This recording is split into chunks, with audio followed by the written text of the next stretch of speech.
Nah sistem ini yang kita nggak pernah tahu. Kenapa kok menggunakan sistem ini? Kenapa kok pemungutannya seperti dan kita semua tidak pernah tahu, tidak pernah ada suatu edukasi atau pemaparan dari lembaga manajemen kolektif. Ada status dari Ahmad Dhani dibilang adalah bahwa ini baru tahu ini sekarang LMK itu ada LMKN, ada fee sekian segala macam. Dari mana ini angka-angka ini dapat dari mana? Dan semua disampaikan hanya gelondongan saja, hanya yang bulking aja. Tidak transparan. Tidak jelas ini untuk siapa.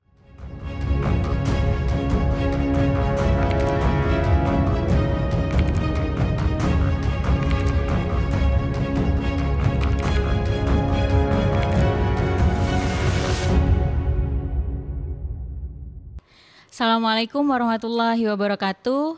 Selamat datang di podcast Resonansi, podcast yang membahas isu-isu aktual secara reflektif. Bersama saya Salma Hasanah Nur. Saya Yahya. Resonansi, kupas tuntas tanpa keras-keras. Baik Mas Yahya, hari ini kita mau bahas apa? Kita akan bahas perihal polemik royalti musik. Antara tarif dan keadilan di tengah-tengah para pencipta lagu, komposer, penyanyi.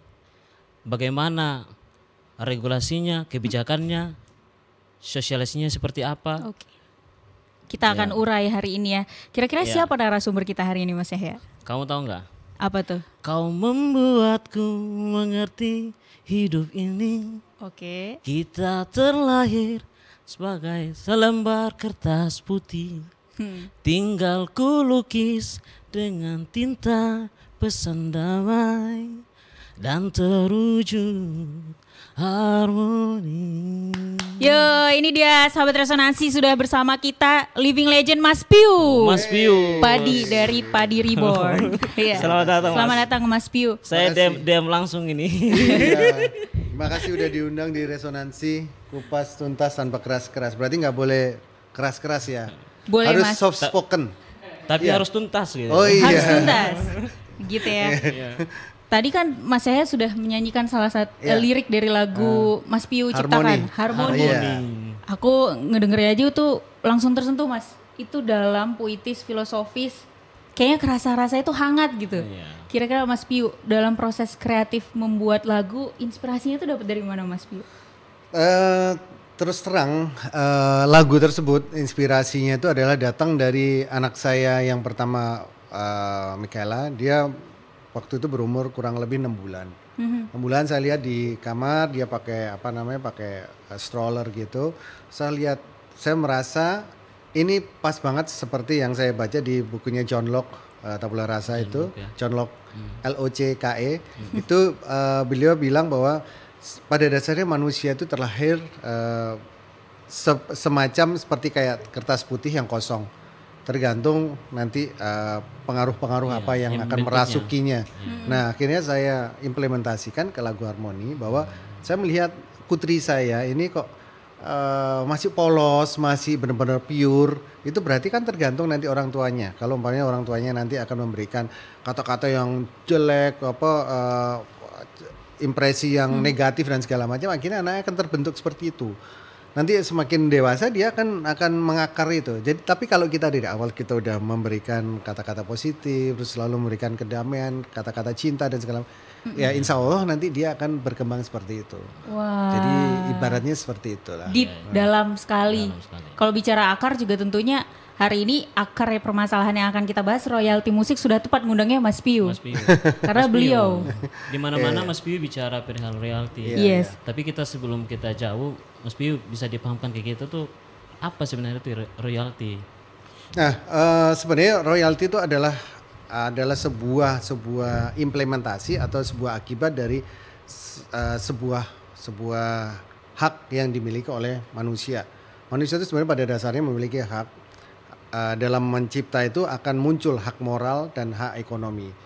Hak moral itu adalah ketika sebuah karya itu diciptakan dan si pencipta mendapatkan reward atau kredit atas karya tersebut, yaitu ditulis namanya. Terus karya tersebut juga adalah milik dari si pencipta tersebut. dari lahir karya tersebut muncul itu sudah ada hak moralnya. Jadi ibaratnya harus mendapatkan lisensi atau izin karena hak moral tersebut. Dari hak moral ketika digunakan secara komersil, digunakan secara muncul manfaat ekonominya, akhirnya muncullah hak ekonomi. Yaitu artinya adalah ketika menggunakan atau mengeksploitasi karya tersebut akhirnya muncullah royalti, yang namanya royalti akibat dari penggunaan karya tersebut. Jadi ada hak moral dan ada hak ekonomi. Mekanismenya? Makanya muncullah royalti gitu. Oke. Mekanismenya di Indonesia sendiri gimana Mas, royalti musik spesifiknya? Nah, royalti musik itu sebenarnya di Indonesia juga ada dua, yaitu hak mechanical rights dan performing rights. Mechanical rights itu berkaitan dengan apa-apa yang bisa dihitung atau dimonetize. Yaitu kalau zaman dulu itu yang namanya musik atau lagu itu kan direkam di medianya. Waktu itu zaman dulu ada kaset, ada CD, ada piringan hitam. Itu masih bentuk fisik, mechanical. Jadi berapapun lagu itu terjual, pokoknya satu kopi, 2 kopi, 3 kopi sampai 100.000 kopi, itu berarti kan udah bisa dihitung tuh. Nah, royaltinya bisa dihitung dari situ. Itu namanya mechanical rights karena berupa fisik yang bisa dihitung. Tapi zaman sekarang fisik itu kan udah nggak ada. Jarang orang pakai kaset, CD dan segala macam. Jadi streaming dan jadi digital track gitu kan. Nah, itu tetap aja bisa dihitung, tapi modelnya beda penghitungannya. Itu namanya mechanical. Nah, mechanical ini terjadi antara si pencipta atau artis dengan perusahaan rekaman. Karena perusahaan rekaman yang membiayain, mencetak, terus habis itu mempromosikan segala macam. Nah, dia berkaitan dengan, jadi transaksional dan kontraktual antara label rekaman dengan artis dan pencipta lagu. Beda dengan performing right. Ketika karya ini dipakai atau digunakan untuk layanan service, public service, itu kan tidak terhitung. Jadi main diputar di restoran atau di mall, itu kan diputar gitu segala macam. Nah, itu kan nggak bisa dihitung lagunya kayak gimana. Nah, itu muncullah performing right. Performing right itu ketika itu menjadi layanan publik. Tapi kalau dari kami aksi melihat ada yang lain itu, yaitu konser, pertunjukan live dan konser. Itu sebenarnya bukan masuk ke layanan publik, tapi lebih kepada transaksional antara IO penyelenggara dengan penyanyi. Nah, ketika penyanyi atau pelaku pertunjukan menggunakan karya tersebut dan mendapatkan manfaat ekonomi, harusnya muncul hak ekonomi kepada penciptanya lagu gitu. Jadi sebenarnya ada dua, mechanical dan performing. Mechanical dan performing ini sampai menimbulkan perdebatan di antara para musisi juga. Ya, topiknya hangat di netizen publik. Juga banyak membahas ini. Iya, akhirnya jadi ramai kan? Iya, akhirnya banyak yang walaupun nggak ngerti akhirnya berkomentar. Akhirnya karena nggak paham, akhirnya nyomot sana nyomot sini, nyomot dari pasal-pasal undang-undang cipta, padahal sebenarnya bukan itu. Nah, jadi sebenarnya konteksnya. Apa, Mas, yang terjadi di balik isu besar royalti musik ini? Isu besar itu sebenarnya adalah ini kembali kepada saya ya. Saya di sini kan sebagai ketua aksi Asosiasi Komposer Seluruh Indonesia yang didirikan 2 tahun yang lalu, 3 Juli 2023. Ini bermula dari awalnya adalah karena keresahan dari para pencipta lagu melihat terlalu besar disparitas atau gap, kesenjangan antara penyanyi atau pelaku pertunjukan dengan pencipta. Disparitasnya atau gapnya itu apa? Si pencipta lagu sebagai pencipta, pemilik hak cipta, dari karya itu digunakan oleh penyanyi, dia belum pernah mendapatkan manfaat ekonominya. Kebanyakan yang di dalam anggota aksi, kebanyakan mostly mereka tidak bisa mendapatkan manfaatnya.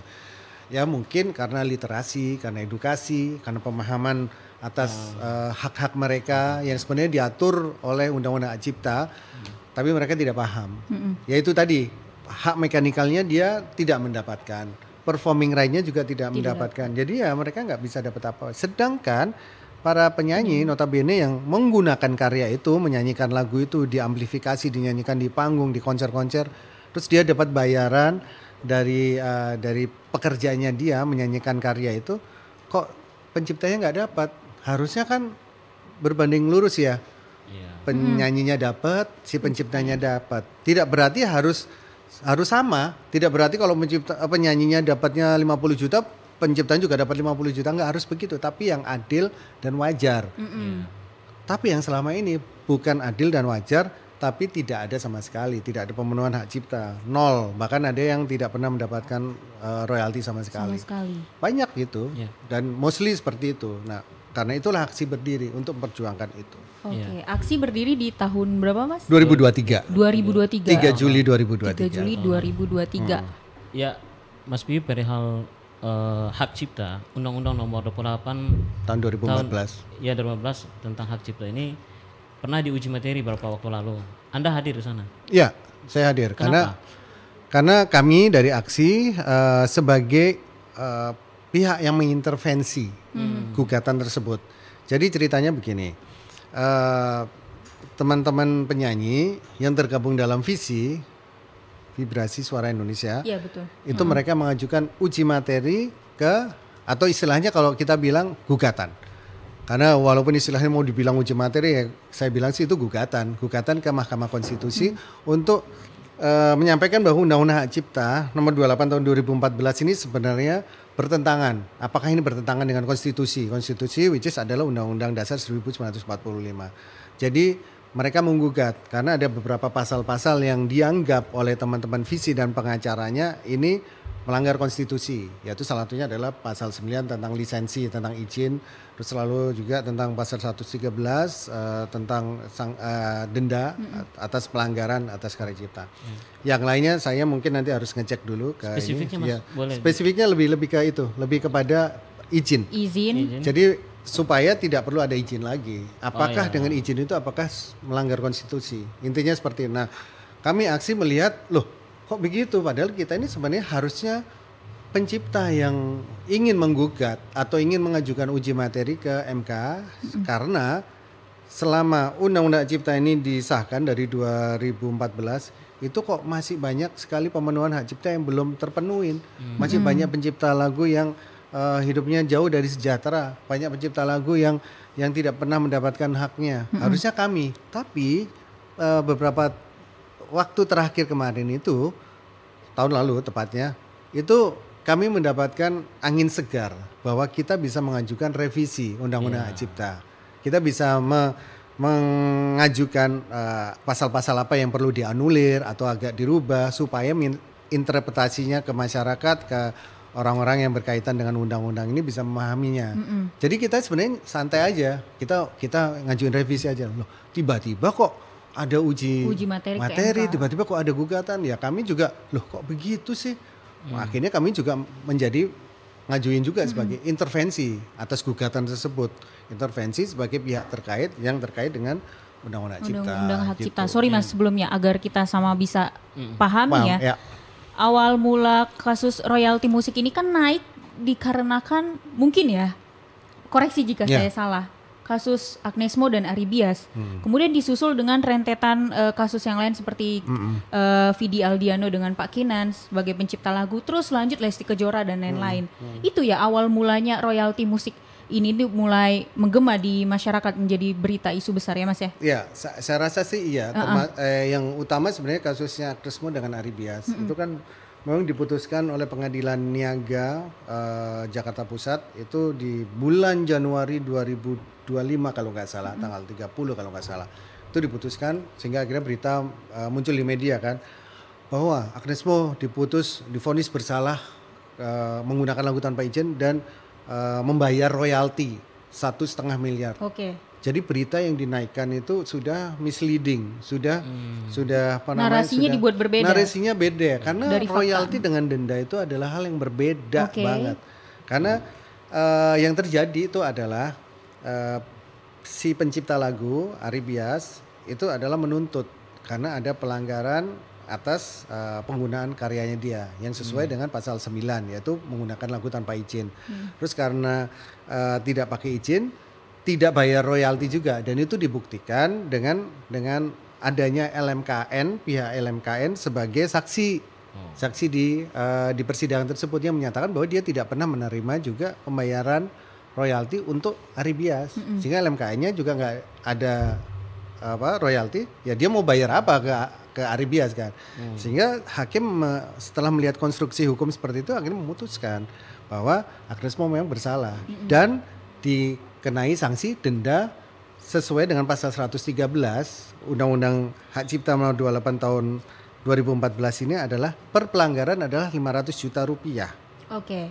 Nah, karena ada 3 pelanggaran, 3 show yang dilanggar, maka dikali 3 dong. Di sini kan disebut denda paling banyak 500 juta rupiah dan atau denda pidana paling banyak 500 juta rupiah. Oh, sampai ke pidana ya?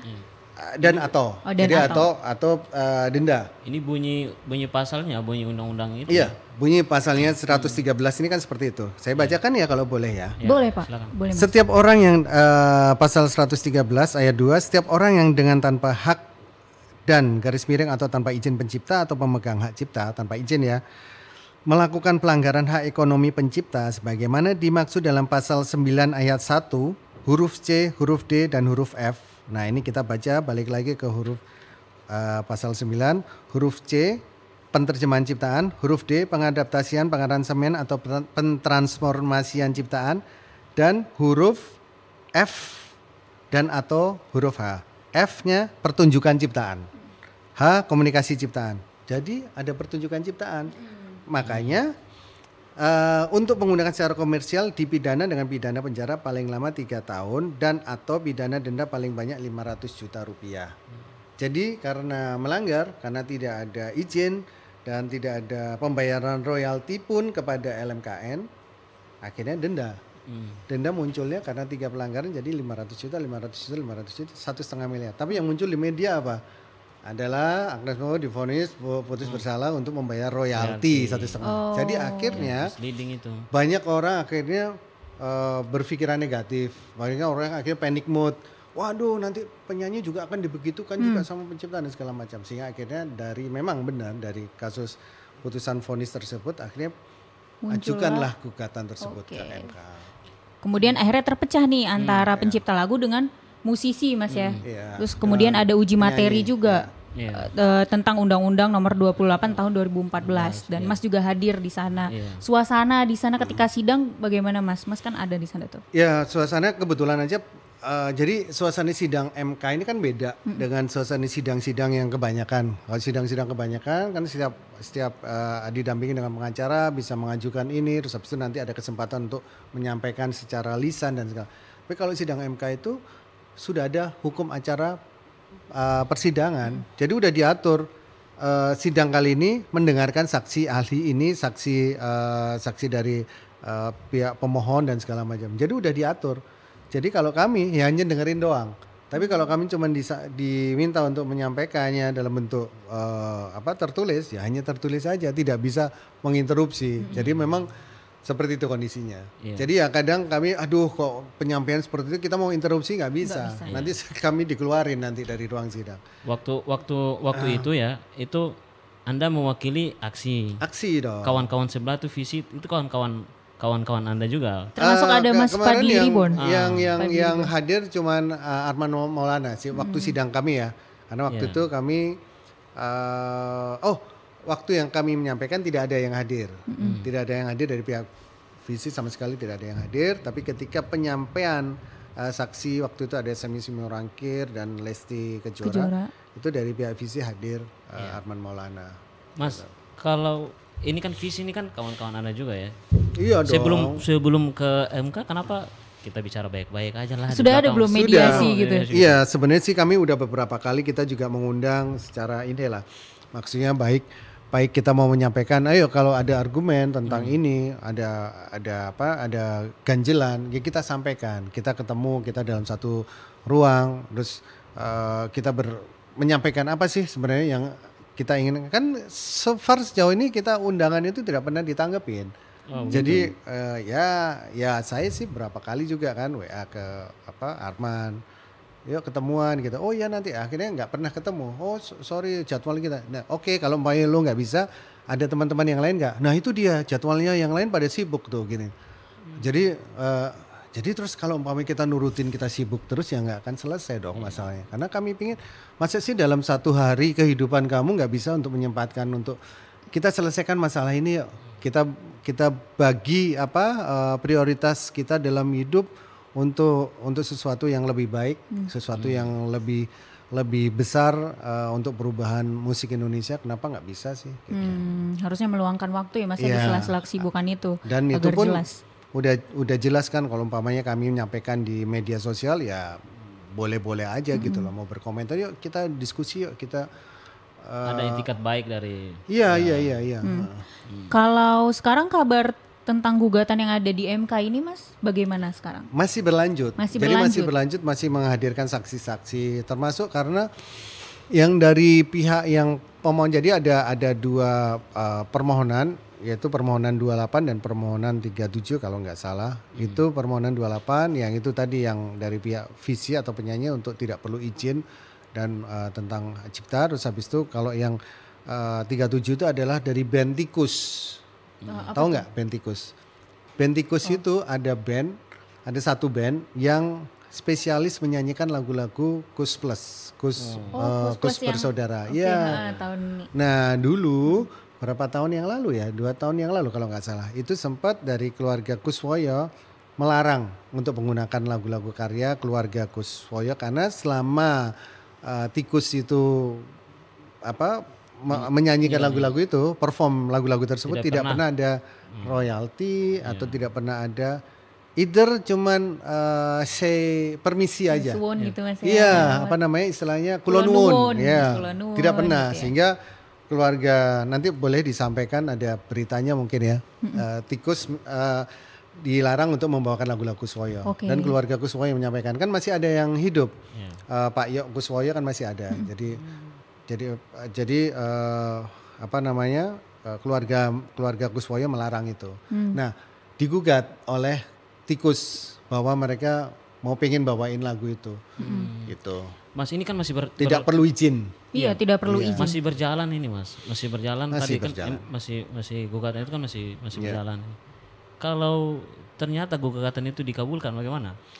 Saya sih tidak ada istilah kita akan berhenti atau kita akan stop dalam sebuah perjuangan. Dalam sebuah perjuangan itu tidak akan selalu mulus-mulus saja, tidak akan selalu lancar-lancar aja. Jadi kita sudah tahu bahwa resikonya seperti apa akibat dari sebuah perjuangan itu ya kita akan siap hadapin. Masalah itu nanti akan dikabulkan atau ditolak, ya kita masih akan tetap berjuang untuk itu. Karena dasar kita nggak jauh-jauh kok, dasar kita ada undang-undang hak cipta. Undang-undang hak cipta ini sudah benar melindungi pencipta lagu dan pencipta karya yang lain. Karena ini bukan buat pemusik aja kan ini, undang-undang hak cipta ini buat semuanya. Kalau ini nanti dihilangkan, pasal 9 dihilangkan bahwa boleh orang menggunakan karya siapapun, nggak perlu izin. Gitu. Akan jadi apa bangsa ini? Akan jadi apa negeri ini ketika kita tidak bisa menghargai karya cipta bangsanya sendiri? Ketika apresiasi itu udah nggak ada, akan semakin menjauhkan kita dari peradaban yang mulia. Karena akar dari sebuah peradaban itu adalah apresiasi terhadap sebuah karya. Selalu dalam Mas Piu. Bukan selalu dalam, itu memang kenyataan. Yes. Kalau umpamanya kayak zaman dulu lah, kayak zaman sebelum Renaissance itu kan dibatasin tuh. Orang-orang nggak boleh begini, nggak boleh berkarya dan segala macam. Dan nggak ada apresiasi. Kalau ada pun itu adalah milik negara. Kan seperti itu. Jadi dikuasain oleh negara kayak zaman dulu kan. Tapi kita ada Renaissance, ada perubahan orang boleh berkarya, seniman berkarya dan dapat apresiasi, orang menikmati, terus menghargai karya-karyanya. Terus ahli warisnya juga mendapatkan manfaat atas karya itu. Ya negara kan peradabannya akan semakin maju dengan begitu. Ini bukan membatasi, tapi ini justru mengelola dan mengatur agar semua pihak itu mendapatkan hak masing-masing. Ada undang-undang aja bisa dilanggar, apalagi kalau ada undang-undang. Iya, apalagi kalau tidak ada undang-undangnya, apalagi gitu jadinya gitu. Akhirnya kan sekarang terpecah nih Mas Piu antara pencipta lagu, yaitu Aksi, kemudian juga ada Visi juga dengan beberapa penyanyi yang menjadi anggotanya. Salah satunya itu Mas Padi Reborn. Itu gimana Mas? Kalau kita tahu kan di media kan sepertinya seolah-olah dibuatnya panas nih antara Mas Piu dengan Mas Fadli. Main satu panggung lah. Iya. Nah kalau kita melihat itu ada sebuah dinamika ya, dinamika yang buat saya sih wajar, apalagi di negara kita bebas untuk menyampaikan pendapat, menyampaikan isi pikiran semuanya. Saya rasa sih hal yang wajar aja sih, masih lumrah lah, masih dalam tahap penyampaian itu bisa disampaikan dan supaya kita jadi pengingat bahwa kita masih ada keterbukaan kita dalam menerima pendapat dan segala macam, nggak ada masalah. Yang penting adalah bahwa ketika kita punya tujuan yang sama, yaitu komitmen terhadap pekerjaan, komitmen sama padi ribonnya, tidak akan mengganggu pekerjaan, tidak akan mengganggu hubungan antar personel, itu yang lebih utama. Apalagi saya sama Fadli kan udah berteman udah 28 tahun, lebih lama daripada media yang menyampaikan itu, lebih lama daripada Instagram, lebih lama dari media sosial yang lebih ada. Lama dari usia dia. 28 tahun loh. Instagram aja umurnya baru berapa tahun. YouTube baru berapa tahun? 2009 2011 kan YouTube. Gitu. Tentu di balik itu Mas sama Mas Fadli sudah berbicara dong di vlog antara satu sama lain ya terkait isu ini. Tentunya itu kan jadi jadi bukan konsumsi publik lah. Yes. Ya. Betul sekali Mas. Jangan mau diadu domba juga ya, digoreng-goreng, ini bahaya juga ini. Tapi kalau konser-konser ke depan Mas tetap sama Mas Fadli ya? Karena memang itu udah komitmen kita, karena komitmen yang sudah kita ambil dari sejak Padi Reborn 2017. Kita komit untuk membawa padi sebagai brand, bukannya sebagai band ya. Oh jadi gitu. Brand ya, beda itu antara brand sama band. Kalau band itu kan hanya cuma iseng-iseng, habis itu udah selesai. Nanti kalau umpamanya masih lanjut ya udah lanjut, kalau enggak ya enggak. Tapi kalau brand kan kita harus tetap mempertahankan itu sebagai bagian dari pekerjaan kan. Jadi ya brand bentuknya apa? Ada band, ada solo, ada penyanyi gitu. Gitu misinya. Ada produk gitu kan brand. Mas, ini polemik ini kayak berulang-ulang terus begitu. Polemik ini kayak apa ya? Dia terus digoreng terus bahasanya gitu. Kayak, apakah ini memang karena tata kelola kita yang lemah, regulasi kita yang kurang cukup memadai? Yes. Bagaimana Mas? Dalam analisa Mas, masalah utama itu sebenarnya apa? Sebentar, saya minum dulu. Oh ya, kita minum dulu. Agak panjang soalnya. Malah Mas Pio yang nawarin kita minum.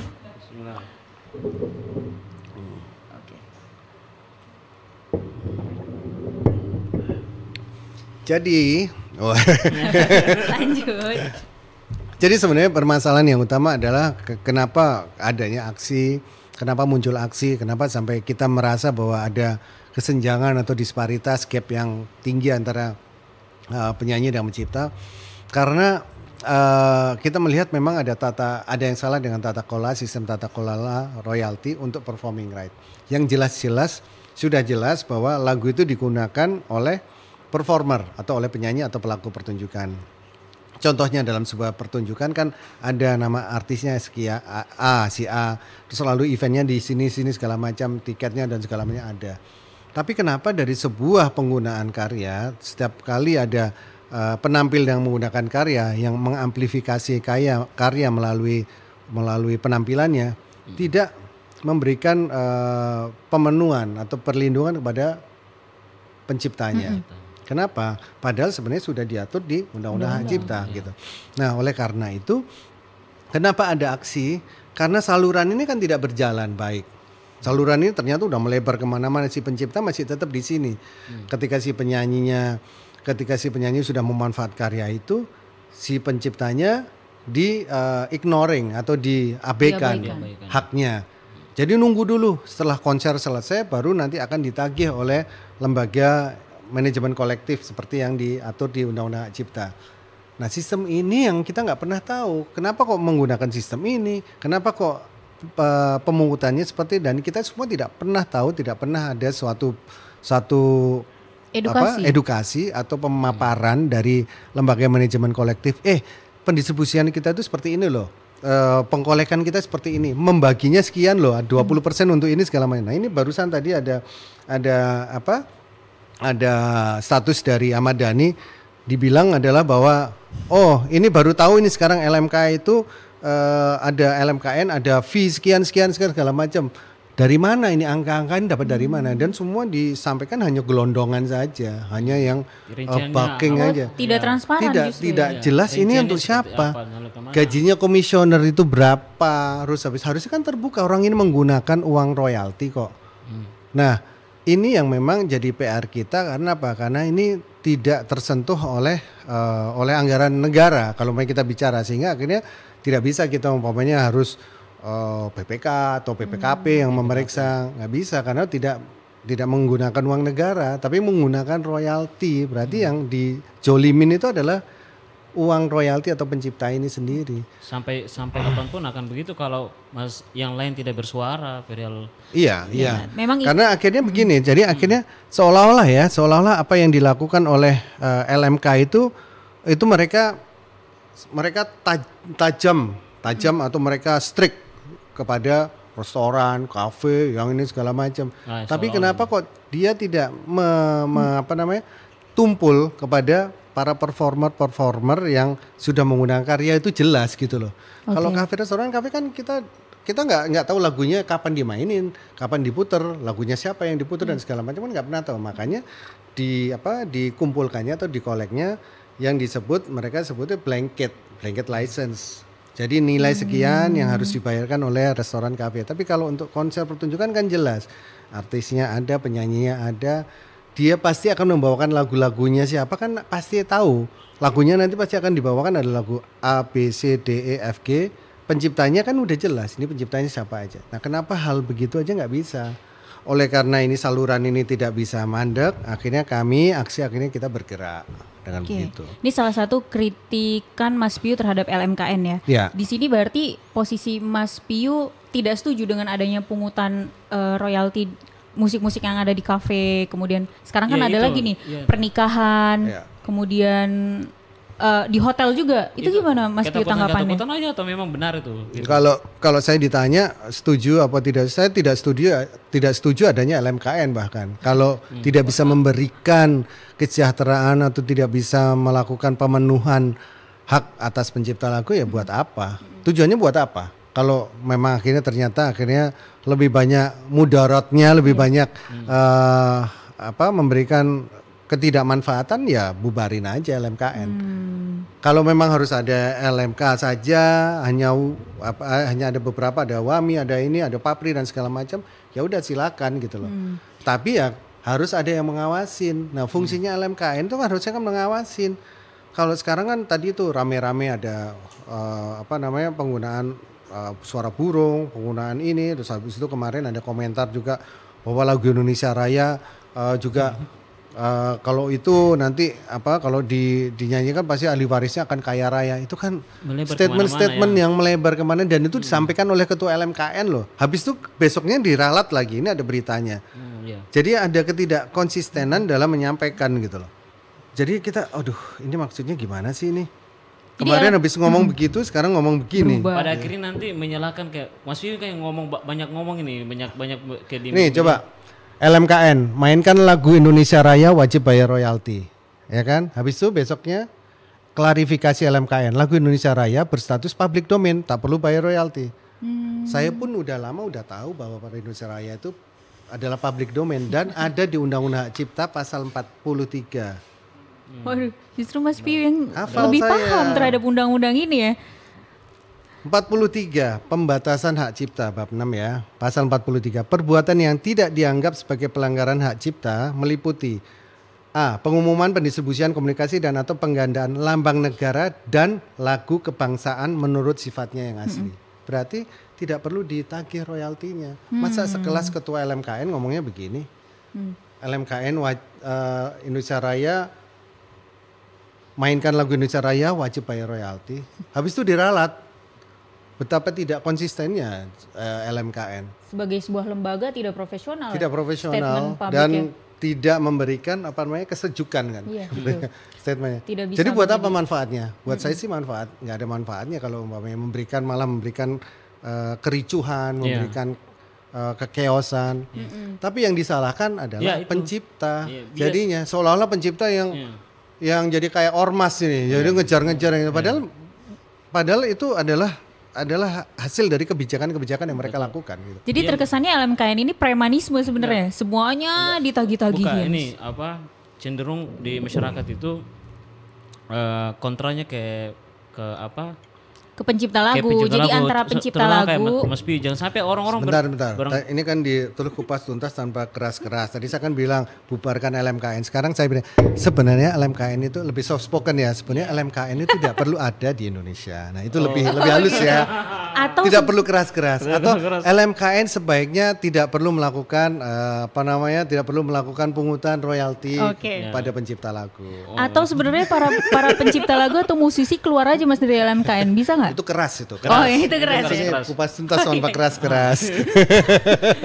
Yang bertanggung jawab produser aja ya.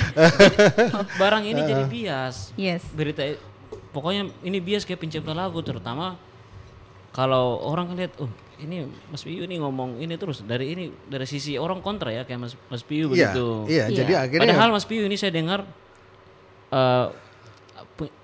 rasa peduli, tanggung jawab, care-nya tuh ke para pencipta lagu yang sudah yang sudah tidak lagi produktif. Ya begitu Mas ya. Padahal saya itu kan makanya kenapa saya itu bisa bersuara seperti ini karena saya sampaikan waktu sidang MK kemarin, saya Ketua Umum AKSI Asosiasi Komposer Seluruh Indonesia dan saya founder pendiri grup band Padi Reborn dan musisi, pencipta lagu dan pemain band Padi Reborn yang masih aktif. Saya bilang gitu. Saya tekankan supaya jelas bahwa saya ini bukan pencipta lagu yang tidak produktif, yang tidak ada job manggung, yang hanya ribut-ribut aja, enggak. Saya masih setiap bulan minimal kita 10 event, 10 acara. Jadi kalau umpamanya disampaikan itu seperti itu, saya buat penegasan aja kepada majelis hakim bahwa saya masih aktif gitu. Dan kalau saya sampai mendapatkan royalti hanya 125.000. Yes, itu kita mau bahas tuh. Itu mau aku tuntasin tuh. Tapi akhirnya munculnya adalah sekarang kita dibenturkan ya di media sosial. Sekarang kita kayak musuh masyarakat. Jadi kayak banyak tuh saya baca itu tadi. Ini ada foto saya padahal nggak ada kaitannya dengan berita-berita polemik itu kan. Saya cuma nge-share foto saya lagi pakai batik aja, batik deh mana gitu. Ini dia orang pelaku yang menghancurkan musik Indonesia. Waduh. Yang membuat ini segala macam gitu. Sampai habis itu ada yang bilang begitu, musiknya udah nggak laku ada segala macam. Halo, saya masih ngeband, saya masih produktif ini. Gitu. Justru di sini Mas Piu ingin menyampaikan ke teman-teman di sana bahwasanya ini bukan perkara nominal ya, ini lebih daripada sebuah itu Mas ya, ini tentang keadilan, tentang kita hak, tidak pernah bicara etika. Ya, gitu ya. Benar. Kita tidak pernah bicara tentang angka royalti. Saya juga hanya sebagai sebuah contoh saja bahwa saya mendapatkan royalti 125.782 rupiah. Itu hanya menunjukkan bahwa ini gua yang masih aktif, yang masih manggung dengan jadwal seperti ini kok dapat 125.782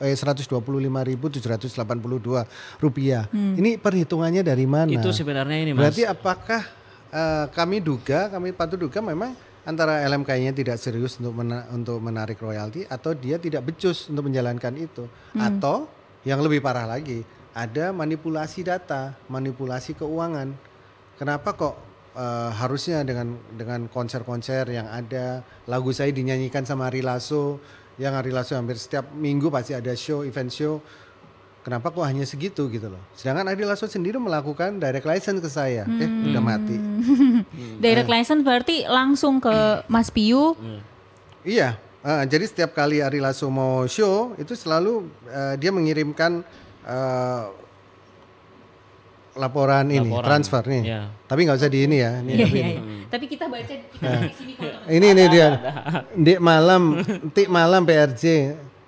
Entik malam Banjarmasin, Prambanan Jazz, Dulux Gathering, You Black Owl, semalam pakai Doliving 6 titik budget cut ya, sorry gitu.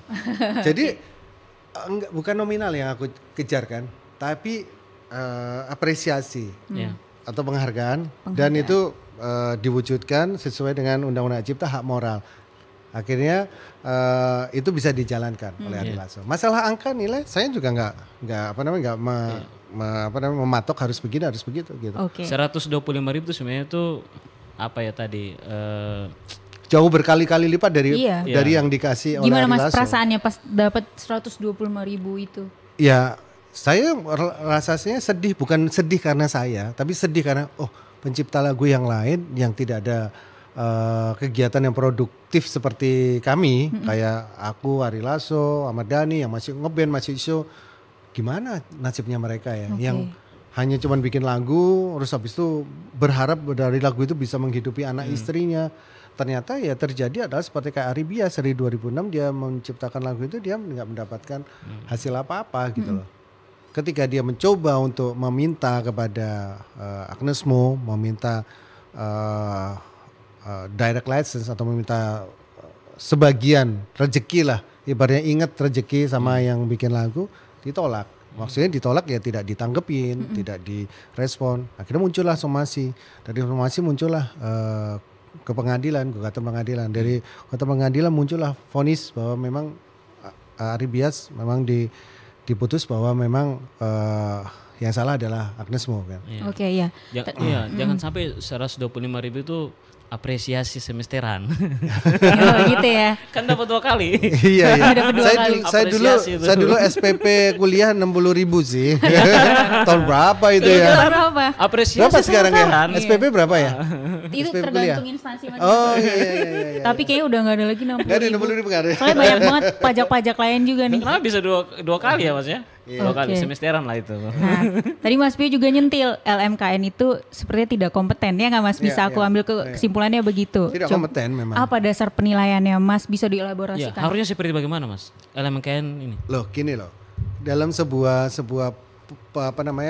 penggunaan apresiasi terhadap pencipta, terhadap karya cipta, harus melibatkan juga stakeholdernya, pencipta lagunya, kondisi sekarang yang sudah berjalan, apakah sekarang di era sekarang udah digital, udah digitalisasi, udah teknologi udah berkembang, blockchain, pembayaran peer to peer, bisa pakai payment gateway segala, kenapa kok masih menggunakan cara-cara manual dengan cara memungut ke tempat-tempat konser, datang utusan untuk menagih royalti, terus ketika tidak tercapai royaltinya, terjadi kesepakatan transaksional, itu yang terjadi.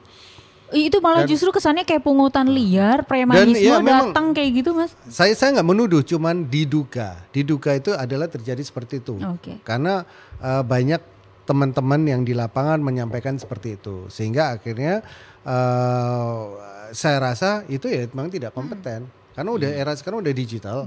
Dan sudah bisa sudah bisa diaplikasikan dalam bentuk yang mudah untuk dicapai gitu. Jadi nggak ada alasan buat nanti penyanyinya akan susah itu nanti kalau untuk menghubungi penciptanya yang ada di Papua atau di Aceh. Halo, era sekarang udah pakai digital, udah tinggal masukin input data. Berarti ada sesuatu dong yang coba untuk dimanipulate. Dalam artian pendistribusiannya. Mungkin pengumpulannya mungkin benar, nagih-nagihnya segala macam, tapi pendistribusiannya benar atau enggak? Sampai penagihan dari apa yang besar tuh sampai mengerucut sampai 125.000 ya. Gitu ya, banyak potongannya, banyak persenannya. Ya iya. Tapi itu memang harus dipertanyakan Mas Pio ya, transparansi yang jelas rinciannya itu bagaimana ya? Atau kalau yang enggak kita butuhkan transparansi dalam pengkolekan, pemungutan, terus habis itu pengolahan datanya sampai pendistribusian. Oke, kalau enggak musisi keluar aja dari LMKN gitu ya? Ya. Kalau mau memang nggak perlu. Tapi masalahnya kan LMKN tidak pernah bersinggungan langsung sama pencipta. Oh, justru begitu Mas? Tidak. Jadi yang menulis surat kuasa atau memberikan kuasa itu hanya kepada LMK. LMK di Indonesia kan ada berapa? 14 ya? 15 Ada LMK WAMI, ada LMK PAPRI untuk hak terkait, ada LMK pelari, ada macam-macam untuk pencipta. Terus habis itu ada hak terkait untuk yang pengelolaan master fonogram. Terus untuk performer juga ada LMK, grupnya Star Hits itu ya, untuk performer. Nah, pembagiannya berdasarkan apa? Pembagiannya berdasarkan apakah katalognya seperti apa? Terus habis itu jumlah anggotanya LMK itu berapa? Kita pengen tahu. Udah itu aja sih. Kenapa transparansi ini susah banget? Padahal tanda tangan kuasa itu dilakukan oleh LMK, pencipta kayak WAMI, kayak yang lainnya kayak Peladi dan segala macam itu antara pencipta dengan LMK-nya. Tidak pernah ada tanda tangan LMK dengan tidak pernah ada tanda tangan LMKN dengan penciptanya langsung. Jadi buat apa sekarang? LMKN ini ya. Fungsinya apa ya? Kalau dimintain tanggung jawab tidak mau. Alasannya karena kami pernah mengajukan somasi. Oke. Karena mengajukan somasi dan jawabannya adalah tahun berapa itu Mas somasinya? Tahun 2 tahun lalu. Oke, 2 tahun lalu. Jadi yang kita ajukan somasi itu jawabannya adalah bahwa kami tidak bertanggung LMKN, kami tidak bertanggung jawab kepada pencipta lagu. Kami bertanggung jawab kepada Menteri Hukum dan HAM. Oh, begitu jawabannya. Iya, itu akhirnya, jawabannya. Masalahnya? Ya belum. Ngambang aja udah sampai Ngambang sekarang aja. Mas. Oh, begitu lembaga. Jadi kami pernah manajemen mengajukan kolektif somasi nasional juga. Sudah Udah melakukan 2 kali, ya. Oke. Sudah melakukan somasi, mediasi pun sudah ya dengan LMKN? Tidak pernah ada mediasi. Tidak pernah ada mediasi. Ya. Atau Mas dari aksi mencoba untuk nge-reach LMKN? Ya, so far sejauh ini kami cuman melakukan ini terus aja sih, koreksi-koreksi ke media aja sih, LMKN ya. Tapi tidak pernah kita mendapatkan jawaban yang memuaskan ya. Terakhir jawabannya adalah seperti itu, bahwa kami tidak pernah tidak bertanggung jawab kepada pencipta. Oh, kira-kira kenapa Mas LMKN ini tetap bersikukuh tidak mau berubah atau melakukan reformasi secara digitalisasi? Ya menurut saya sih ya suka-suka dia mungkin ya. Suka-suka dia karena menganggap bahwa dia punya power, punya punya dasar hukum. Mereka menggunakan dasar hukum dari PP 56 yang menunjuk mereka, yang mengangkat mereka adalah Menteri Hukum dan HAM. Jadi mereka tidak perlu bertanggung jawab kepada pencipta. Terus selalu kan sejauh ini mereka selalu mengklaim bahwa LMKN adalah lembaga bantu pemerintah, non APBN, sehingga ya buat dia sah-sah aja untuk menekan siapapun, untuk menekan itu tadi penyelenggara acara, hotel, restoran, kafe dengan membawa PP. Dengan membawa embel-embel lembaga bantu pemerintah itu. Gen juga tidak tidak diaudit juga. Iya. Perlu itu Mas diauditnya. Iya. Ini harusnya gitu. Makanya Mas Pio ini di mana-mana tuh menyuarakan terus karena kan ya. Audit saja sebenarnya LMKN itu harus kita audit semuanya. Okay. Supaya kita bisa tahu, karena yang dilaporkan di media itu sangat jauh sekali dari transparansi. Ini tadi barusan postingannya Ahmad Dhani kan begitu. Baru kali ini lihat laporan LMK Wami. Ya, Anda dan Ahmad Dhani itu LMKN dan V gitu kan. Gak tahu ini tadi apa tadi rame ini. Iya, gimana Mas ya? Anda sama Mas Pio sama Mas Dhani itu sama-sama menyuarakan hal yang sama ya untuk LMKN-nya. Itu visinya sama itu untuk tata kelolanya itu seperti apa Mas? Ya nggak ada yang jauh sih, karena kami sebenarnya kan pada dasarnya kami itu kan awam mengenai hal ini. Kami itu awalnya awam, kami awalnya cuek, kami awalnya tidak paham mengenai hal ini. Jadi ketika kita mendapatkan royalti yang disamarkan dengan pendapatan royalti yang lain, ketika kita lihat, kita breakdown loh, kok konser kok cuma 125.000 ya dan segala macam. Ini gimana ini cara penghitungannya? Nah itu barulah kita mulai belajar, mulai memahamin. Mas Pio yang berkecimpung di dunia seperti ini ya. Itu entertain ya. Itu saja ada gap yang informasi yang cukup ya jauh ya, apalagi masyarakat sehingga bias. Iya. Saya lihat Mas Pio ini sudah kayak seperti menyuarakan terus ini. Kayak nggak ada pemerintah. Oh, absensi pemerintah ya. Harusnya pemerintah gimana Mas? Harusnya pemerintah itu kalau dalam hal ini adalah sebagai pengawas, karena pemerintah juga tidak bisa semena-mena mengambil urusan royalti ini sebenarnya, tidak bisa. Karena diatur juga di UUD 45 pasal 28H ayat 4 itu disebutkan bahwa hak milik seseorang tidak bisa diambil dengan sewenang-wenang oleh orang lain, termasuk oleh negara. Jadi artinya tidak bisa pemerintah habis itu royaltinya harus sekian. Pemerintah hanya mencoba melakukan mediasi, memberikan sarana-sarana atau wadah-wadah untuk ini semua bisa berjalan dengan baik. Tata kelolanya diatur. Terus habis itu ada undang-undang yang memang mengatur tentang untuk LMK ini kalau umpamanya begini ada sanksinya. Di dalam Undang-Undang Cipta tidak ada sanksi tentang tentang pelanggaran itu. Tidak ada sanksi tentang ketika amanah itu tidak dijalankan, amanat itu tidak dijalankan oleh LMK itu tidak ada. Apalagi oleh LMKN tidak ada amanat itu. Hanya kan diturunkan aja, komisionernya diganti, dari tahun ke tahun cuma diganti-ganti, tapi tidak ada sanksi atas lembaga itu. Itu sih harapan saya, karena kita kan awam tuh mengenai hal-hal begitu awalnya. Tapi begitu akhirnya kita berpikir secara logika aja sih. Sebenarnya yang kita perjuangkan kan adalah pemenuhan hak atas pencipta lagu. Itu aja sih sebenarnya, simple sebenarnya. Tinggal kita mengatur yang sudah diatur oleh Undang-Undang Cipta.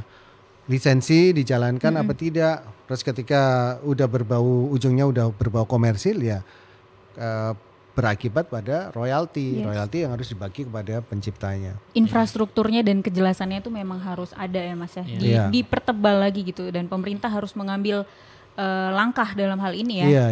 Agar apalagi kan kalau kita lihat kasus Migacuan itu kan sampai ada yang menjadi tersangka, kemudian bisa juga menjadi pidana. Itu gimana Mas Piyu tanggapannya? Nah, tapi akhirnya kan terjadi mediasi, dan akhirnya mau nggak mau Migacuan harus membayar kan 2,2 M kalau nggak salah, dan dimediasi oleh menteri. Jadi dalam hal ini ada satu hal yang memang dikondisikan supaya bahwa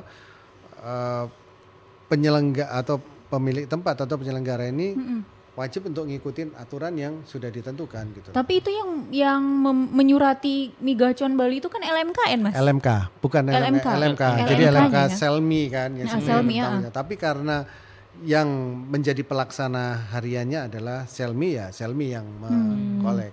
Tapi nanti konon katanya kalau setelah dapat itu nanti akan dikirim ke LMKN, nanti LMKN yang akan membagi pada LMK. Kita flashback dikit tadi apa yang dijelasin Mas Piyu. Kalau contohnya tadi Mas Ari Lasso sudah direct ya, license ke Mas Piyu. Tapi kan ini kan kita butuh kesadaran kolektif secara luas ya Mas ya. Itu kan mungkin karena kedekatan Mas Piyu aja dengan Mas Ari Lasso. Itu gimana Mas Piyu agar bisa mengumpulkan kesadaran secara besar? Sederhana saja sebenarnya menurut Mas Piyu ya. Ya sederhana sih. Kalau memang Ari Lasso ketika saya sampaikan itu dia paham. Oh iya, itu memang haknya kamu, memang haknya kamu untuk dapatin itu. Terus memang haknya kamu, kalau kamu akhirnya kamu nggak boleh aku bawain lagu itu, karena itu hak kamu sebagai pemilik karya itu. Tapi aku mau pengen menggunakan, boleh nggak? Dengan caranya seperti apa sih? Oh ya udah, yang penting ada lisensi, ada izin. Oh ya udah, nanti aku bilang ke penyelenggaranya oke, dan penyelenggaranya mau memberikan royalti, ya berarti sudah berjalan. Direct license-nya sudah berjalan seperti itu. Tapi kan itu. Tapi memang harus dari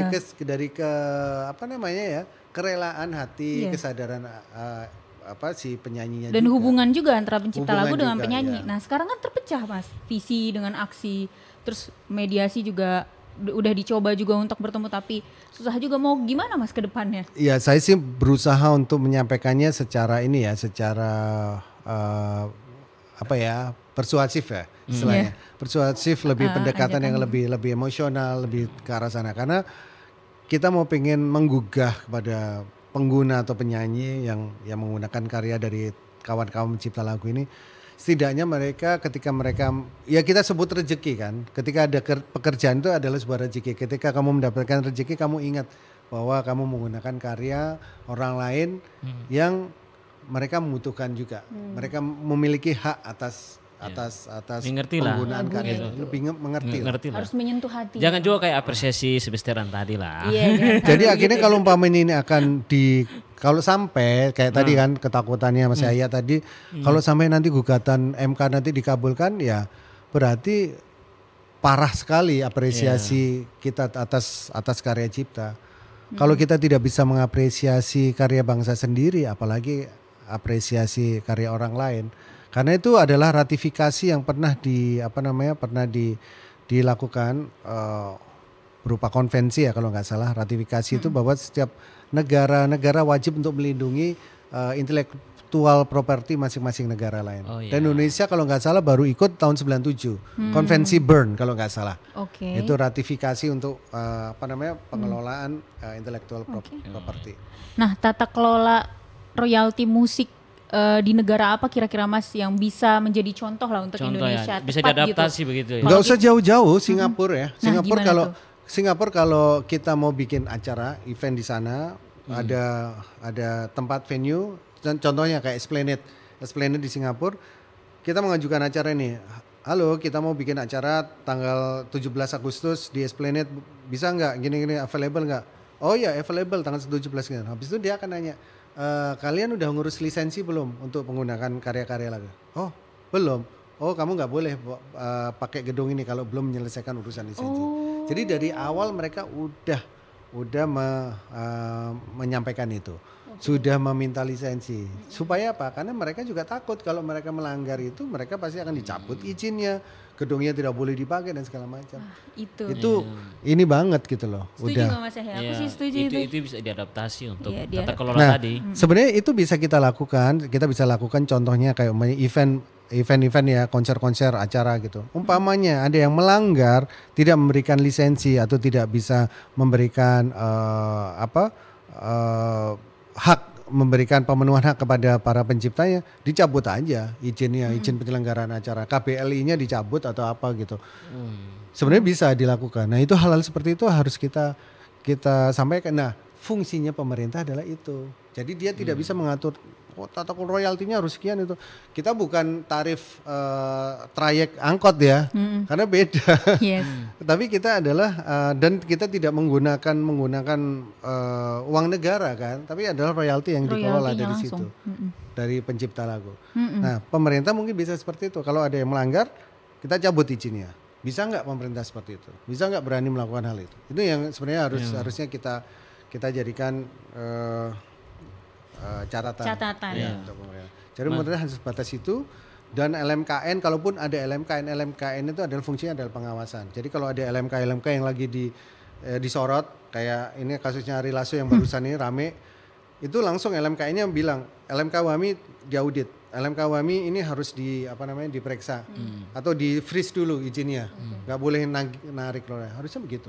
Itu fungsinya LMKN. Bukan LMKN bingung-bingung ngurusin royalti, terus statement kemana-mana, terus habis itu tiba-tiba ganti komisioner, tidak menyelesaikan masalah. Apakah menyelesaikan masalah dengan ganti komisioner? Enggak, selesaikan dulu masalahnya yang dulu gitu loh, yang kemarin-kemarin. Karena akar masalahnya bukan di situ ya Mas. Akar masalahnya bukan dari royalti. Akar permasalahan adalah sistemnya. Akar permasalahannya adalah kenapa harus ada LMKN kalau LMKN tidak bisa memberikan manfaat buat para pencipta lagu. Kalau malah bikin ricuh, malah bikin riuh aja.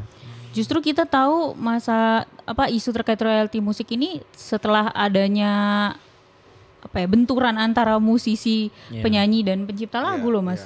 Jadi hikmahnya tuh masyarakat terbuka gitu matanya kalau kekayaan intelektual itu harus dihargainya seperti ini loh. Beginilah. Cuman di masyarakat penafsirannya terbelah juga ya. Terbelah juga, ada banyak juga ya. Banyak juga yang menyerang pada pencipta, banyak juga yang apatis, banyak juga yang ofensif kepada pencipta, banyak juga. Ini gara-gara piu dan gerombolannya nih, gara-gara aksi nih segala macam. Ya sangat disayangkan sih. Tapi kita sih yang namanya juga tadi kan perjuangan ya kita hadapin saja gitu. Tapi hubungan personal dengan musisi yang lain gimana tuh Mas? Ya kalau musisinya tidak take it to personal ya nggak apa-apa sih. Maksudnya ya jangan sampai itu jadi habis itu baper ketemu gua ntar kawannya apa. Tapi aku sih santai-santai aja kayak ketemu sama teman-teman kayak kemarin di acaranya salah satu media, ketemu ada semi rangkir sama BCL, ya udah gitu-gitu aja nggak apa-apa. Iya Mas Anda ini bicara perihal royalti, tata kelola. Kalau menurut Anda ini kedepannya seperti apa begitu? Maksudnya kalau ini terus ngambang, tidak segera dibenahi, dampaknya nanti seperti apa Mas? Wah dampaknya besar banget ya. Saya tuh ingin nanti kelak itu anak cucu kita, anak-anak saya, pewaris pencipta lagu yang ada, mereka bisa menikmati haknya tanpa harus berjuang kayak bapak-bapaknya, tanpa harus melakukan ini kayak bapak-bapaknya sekarang sampai harus berbenturan dengan berbagai macam hal gini. Saya rasa sih itu harapannya. Jadi supaya nanti mereka bisa mewarisi intellectual property dari orang tuanya, dan mereka bisa punya role model. Oh iya, bapak gue pencipta lagu dan bisa mewarisi ini ke anak-anaknya, gue juga harus begitu, gue berkarya lagi ini kayak. Jadi mendapat motivasi. Iya, mendapat motivasi. Tapi kalau umpamanya ini cuman berhenti di sini, bapak gue gimana sih, katanya lagunya hits, katanya ada lagu harmoni, katanya ada kasih tak sampai, kok gue nggak dapet apa-apa ya. Iya, akan selesai di situ aja gitu loh, akan selesai di situ loh. Bukannya lagunya dimainin banyak tuh, segala macam, kok nggak ada ya royalti. Loh kok dulu katanya bapak gua 125.000, kok sekarang jadi 50.000. Jangan sampai kayak gitu. Mas, kalau kalau tercipta ekosistem yang bagus, manajerial yang bagus, kalau kita berandai-andai 10 sampai 15 tahun yang akan datang, ekosistem kita kalau ini terwujud, itu gimana? Oh, bagus banget. Kita akan jadi negara yang termasuk negara yang jadi diperhitungkan di kancah musik dunia. Pastinya. Karena itu terjadi sama Korea. Korea pun pasti mereka udah mendapatkan pencipta lagunya kayak si G-Dragon itu, dia pencipta lagu loh itu dia. Dia pencipta lagu dia. Dia hebat banget, dia bisa sampai kayak gitu kemana-mana pakai brand-brand, pakai Gucci, pakai ini segala macam. Walaupun dia juga performer juga. Ya performer dia dapat, dia pencipta lagu juga dapat. Betapa itu seperti itu. Terus pemerintahnya juga support, dari sisi kreatifnya disupport oleh brand-brand besar di Korea. Kenapa enggak? Jadi siapa tahu nanti 10 tahun, 15 tahun ke depan tiap pencipta lagu dia bisa dapat support dari brand-brand yang besar di Indonesia, seperti kayak Garuda, yang brand kayak rokok, sponsor segala macam, disupport untuk berkarya terus. Sekarang enggak, karena disupport berkarya, tapi habis itu nggak bisa ngolek royaltinya aja, nggak bisa, ngatur sistem begitu aja nggak bisa. Padahal potensinya luar biasa ini. Mas, kalau misalnya gimana solusinya kalau ada atau dibuat cloud base gitu loh Mas, cloud base, aplikasi cloud base, jadi ada data-data, oh jatahnya songwriter tuh seperti ini, terus pemilik master tuh begini, produser begini, terus bagian session playernya begini. Itu gimana Mas? Pernah nggak terlintas? Oh kita lebih baik pakai menggunakan kemajuan teknologi dong. Sebenarnya iya. Begitu ya? Begitu, karena kami pun aksi itu kita sudah mendevelop dan sudah jadi dan sudah ready untuk running. Itu yang namanya digital direct license. Jadi anggota-anggota aksi menginput data lagu-lagunya, karya-karya mereka di cloud base tadi, di platform kita. Terus tinggal para penyanyi dan penyelenggara lihat tuh lagunya apa aja nih yang dipakai. Oh lagu lagu yang mau dinyanyikan lagunya, bilang saja Ari Bias, lagunya ini segala macam, lagunya Ahmad Dhani, lagunya Pio dan segala macam. Oh ya gue pakai nih, ngajuin. Terus habis itu disetujui. Akhirnya penyelenggara melihat, oh ya oke, nilainya sekian, udah dibayar, baru konser besoknya. Bukan kayak sekarang. Sekarang adalah setelah konser selesai baru ditagih. Tagihnya manual, pakai orang nagihnya.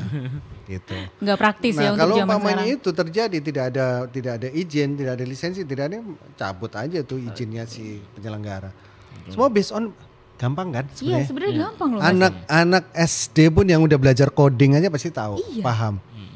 Tapi memang mungkin patut diduga, bukannya saya menuduh, ya, patut diduga memang ada sengaja penggiringan supaya tidak transparan, penggiringan opini supaya tidak bahwa pencipta lagu itu ya tadi buzzer-buzzernya kan masuk tuh. Kalau saya lihat memang buzzer karena banyak yang follower 0, follower 20, 21, 14 komen di situ. Oh Mas juga di komen-komen? Banyak, udah biasa lah. Biasa, hampir setiap hari pasti ada. Kenapa? Karena ada penggiringan itu supaya tidak mau ada transparansi. Oh ini aksi ini jualan platform nih. Kan ada sempet tuh ada yang bilang bahwa oh ada hidden agenda. Mau akan ada jualan platform. Kita tidak menjual platform. Kita kasih itu bebas. Kita kasih itu ke pemerintah kalau mau ngerjain itu. Tapi apakah yakin kita pemerintah akan menjalankan itu dengan baik dan benar gitu? Maksudnya dengan adanya begitu kan harusnya dari sisi pencipta juga harus dilibatkan. Iya, ada defisit kepercayaan lah.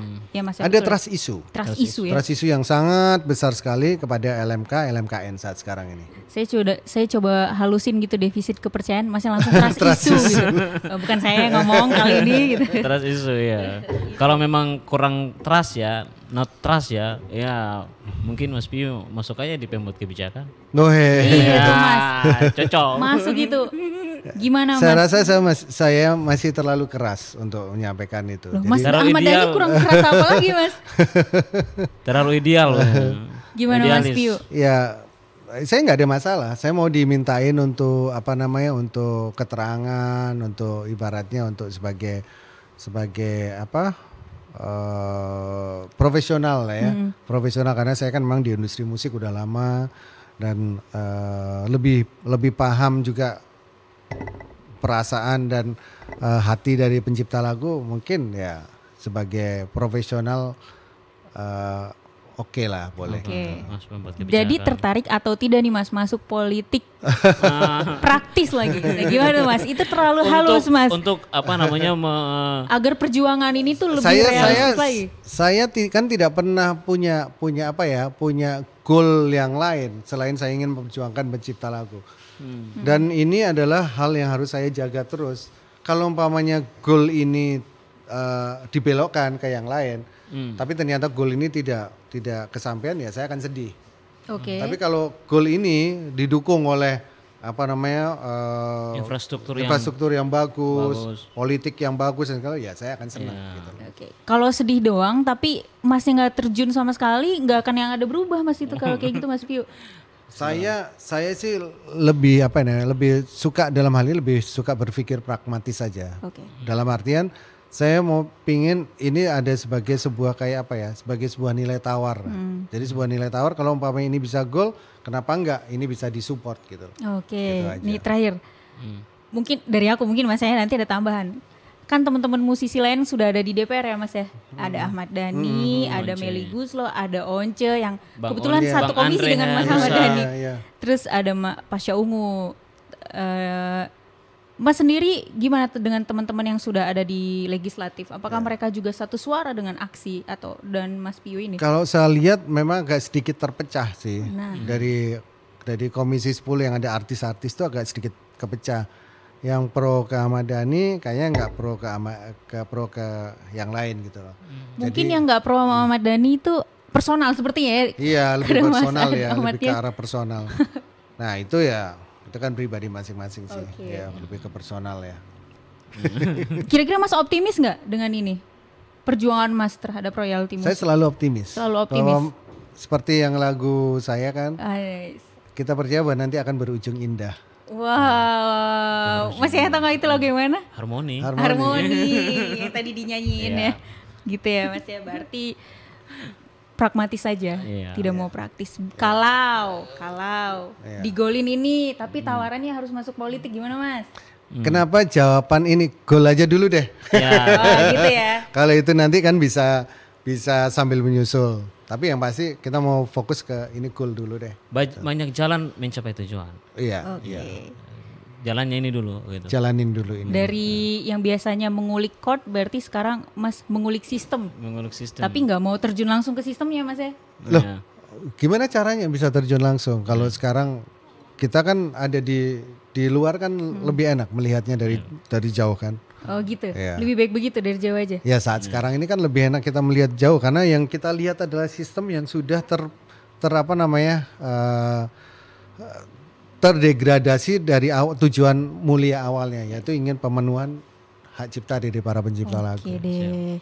Nah begitu ya sahabat Resonansi, hari ini kita sudah banyak sekali membahas terkait isu royalti musik ini ya. Jadi jangan sampai alih-alih adanya pembenturan apalagi pihak musisi kemudian pencipta lagu, tapi yang harus kita pahami dan kita tuntut itu bahwasannya infrastruktur dan pemerintah bagaimana sebenarnya turun tangan dan implementasinya Mas Pio begitu ya.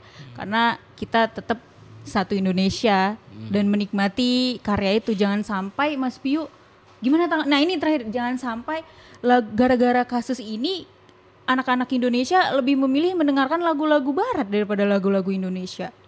Sebenarnya sama saja lagu Indonesia sama lagu barat. Bahkan kalau ada pelanggaran atas lagu barat itu bahkan lebih mahal loh. Karena kan mereka punya rate atau standar yang memang mereka biasa lakukan itu di luar sana. Kalau sampai mereka tahu berat banget pelanggarannya. Justru itu ya. Justru itu.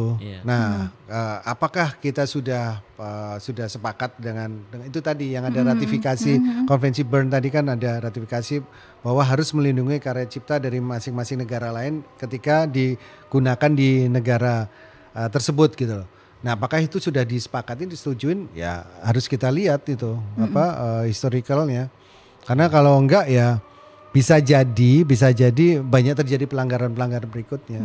Sudah coba belum Mas audiensi itu misalnya ke DPR?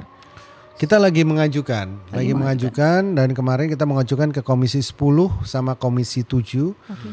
Belum ada tanggapan. Belum ada. Terus kita coba mungkin nanti akan kita ajukan ke Komisi 3 ya. Komisi 3. Oh ya, hukum ya Sorry. berarti. Komisi 10 dipindah ke Komisi 7. Jadi kita udah mengajukan Komisi 10, habis itu Komisi 10 menyampaikan bahwa karena Ekraf itu tidak di dalam Komisi 10. Bukan mitranya. Dia dianjurkan ke Komisi 7. Jadi kita ngajuin ke Komisi 7. Sama kemarin ke Komisi 3 kita juga sudah mengajukan audiensi juga. Tapi belum ada jawaban sampai sekarang. Perihal semua ini, tahapan-tahapan ini, harapan Mas Pio? Sama sih dari kemarin bahwa perlindungan hak cipta adalah harus keharusan yang harus bisa kita selesaikan dengan baik dan kita bisa memberikan satu sistem tata kelola yang lebih baik. Mungkin kalau dulu berjalan seperti itu ya kita rubah dengan baru, terus semua stakeholder ikut mendukung bersama-sama. Jadi baik dari pelaku industri musiknya, dari penyelenggara dan baik semuanya, dari regulator juga, dari pemerintah, dari legislator juga. Karena so far yang saya lihat juga ada sedikit perbedaan juga antara legislator sama regulator. Legislatornya kok nggak cepat bekerja, sedangkan regulatornya ngerasa bahwa ya ini nanti legislator yang ngerjain, jadi bentur-benturan begitu aja terus. Jadi akhirnya yang kena adalah imbasnya adalah para pencipta lagu ini. Gitu. Harus harmoni antar sektoralnya. Harus harmoni untuk semua stakeholder, harus harmoni saling mendukung, saling mensupport satu sama lain. Ini pertanyaan personal saya Mas. Iya. Lagu favorit Mas yang pernah Mas buat, yang saran lah buat Gen Z untuk dinyanyikan dari Padi Rebo.